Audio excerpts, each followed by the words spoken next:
สบายดีทุกคนสบายดียามแรงทุกคนจ้าวันนี้จะพายภาพไปหล่อทุกคนฝนกระตก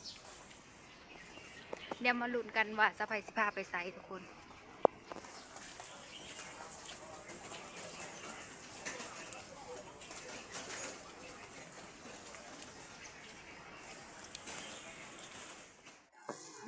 อุ้ยโตยเขาเอิ้นอิหยังเกาะโตยอิหยังเกาะตัวเหี้ยบ่ตัวใหญ่เด้มันมาแต่ใส่มันอยู่ในหนีบ่บ้านเฮานี่สิยังอยู่บ่ไปแล้วทุกคนมันอยู่ในคลองเดี๋ยวสะพายสิพาไปเลาะทุกคนจ้าวันนี้เลิกงานสะพายกับสิพาทุกคนไปเลาะจ้าวันนี้พอดีตรงกับวันบ่าวเยอะยุดทุกคนเฮากับสิพาทุกคนไปเลาะแล้วสะพายสิพาไปใส่ถาไปลุ้นกันเด้อทุกคนจ้าพอตะวันนำหนาเลยจ้า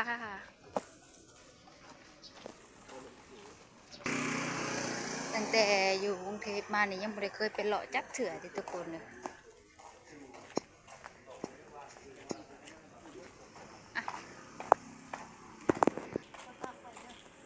ยังเปิดแล้ว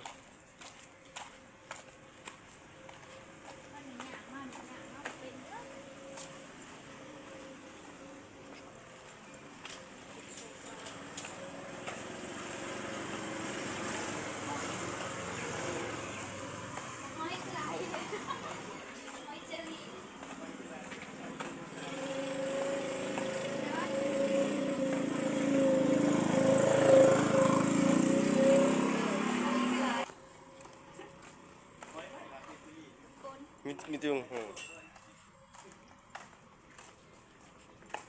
นี่น่ะปกติมีน่ะชิ้นยากไม่ซื้อ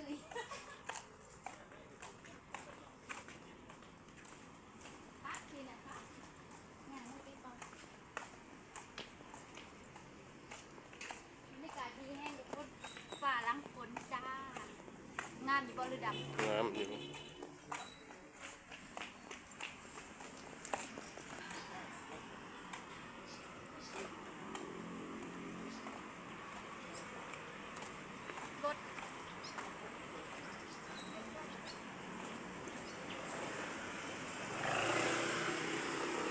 คลองเดียวกันก็บางอย่างนี่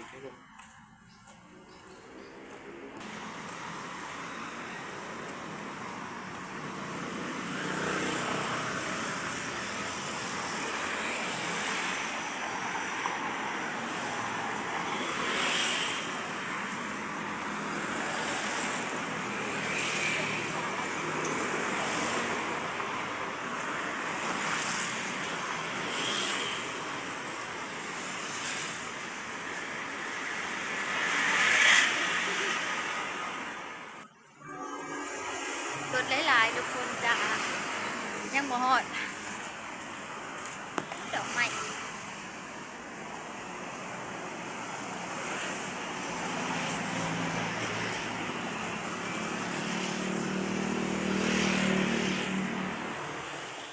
รถหลายๆทุกคน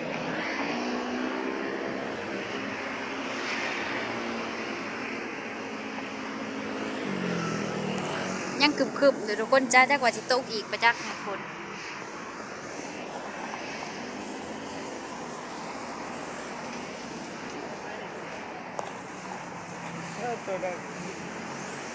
ไม่ยังยังตัวเหี้ยว่าตัวเงินตัวทอง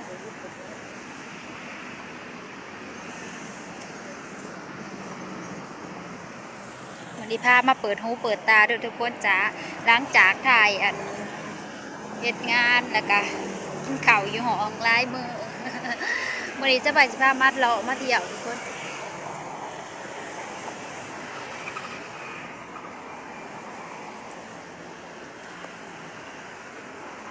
ยังมาหอดอยู่ทุกคนเอ้ยไม่ไหวแล้วขาฉัน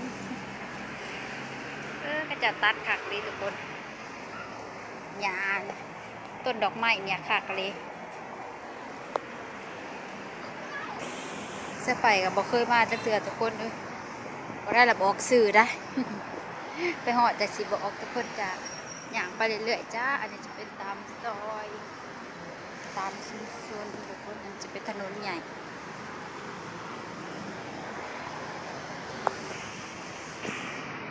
ตึกอีกยังคือสูงแต่ทุกคนโอ้เป็นคอนโดเหรอโอ้ยขึ้นอันฮอดแต่ดิห้องแอร์วัดเลยค่ะ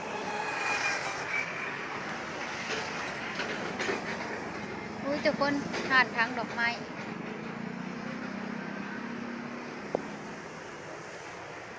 อันนี้หาดขายดอกต้นดอกไม้ทุกคน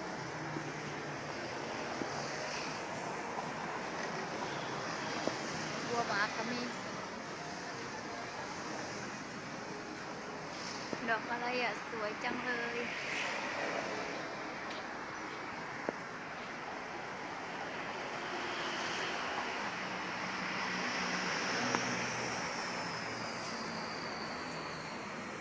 บดาเลยโอ้ยสองหนุ่มนี่โอ้ยเมื่อยสบายยางลากลักหมูทุกคนนี่ทุกคนที่สบายขึ้นดาดค่ะสบายแนมมานี่นะนี่หอนาฬิกานี่ทุกคนที่สบายถ่ายมือนั่นนะหอนาฬิกามาหอดแล้วทุกคนหอนาฬิกายังแต่ยังบ่หอดจุดหมายปลายทางของเฮาเลยทุกคนเด็กกระตึกตอนนั้นเด็กทุกคนที่สบายถ่ายตะกี้ได้แต่แนมทุกคนบัดนี้มาหอดแล้วจ้าแล้วมาเห็นแล้วทุกคนจ่ายกึ่มฟ้ากึ่มฝนทุกคนเนอะ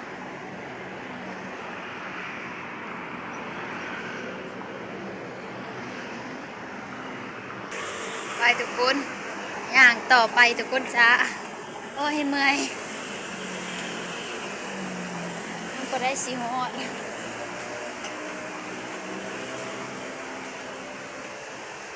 เด็กสบายมองสบายอยู่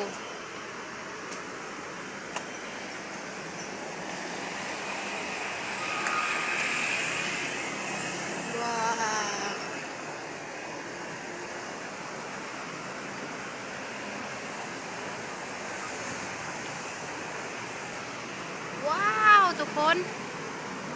บรรยากาศ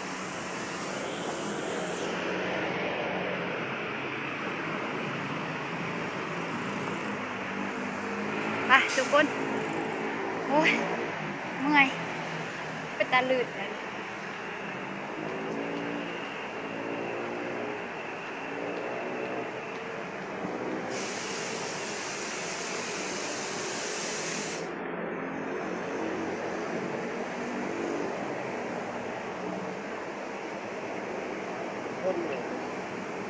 คนอินเดียมาฮอดแล้วทุกคนเทมินอนบอสสื่อหางเทมินอนทุกคนหางไทยมีนอนทุกคนจ้าโอ้ยสวยว้าวมีเหือพวกได้เรื่องหรือว่างอลังการขนาดโอ้ยเผื่อมาหอดเมื่อยเด้ว้าวทุกคนอ่านแว่นตาเผื่อว่างอลังการมากทุกคนสวยกับบริไกลปันไดทุกคนเลยว้าวอุ้ยขึ้นอีกแล้วโอ้ยถอยว้าวทุกคนขึ้นกันได้เลือดครั้งแรกอย่าแนมน่ากลัว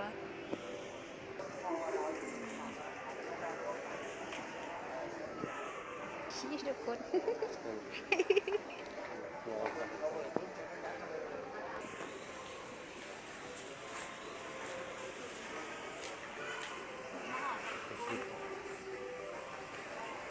อุ้ยคอม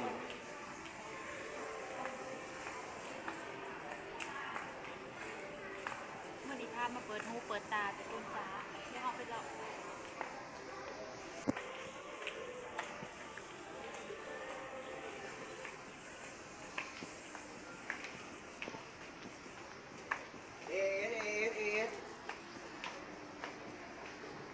ของลินเด็กน้อย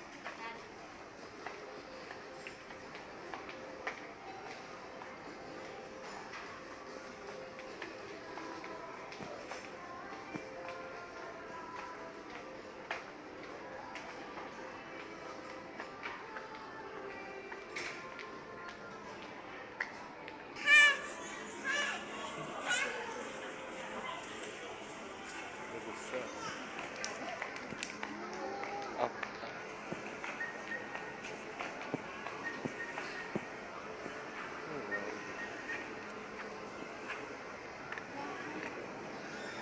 คืออลังการแท้ นี่สะพานทอง มีหมองเล็ดอันเด็กๆบอก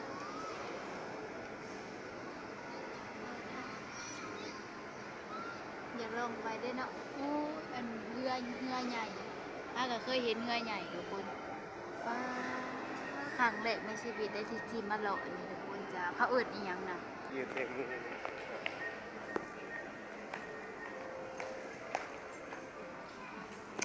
มาพามาเปิดหูเปิดตาทุกคนจ้าว้าวตุ๊กตา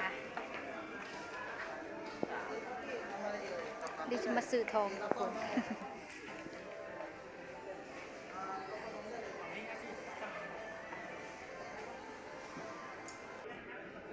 ตุ๊กตาทุกคนตุ๊กตาซื้อให้เด็ก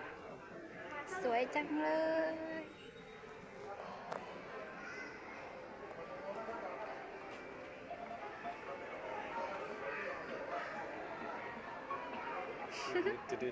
อย่าเห็น โอ้ยยังเดียนเลย อลังการแห้งทุกคนจ้าดู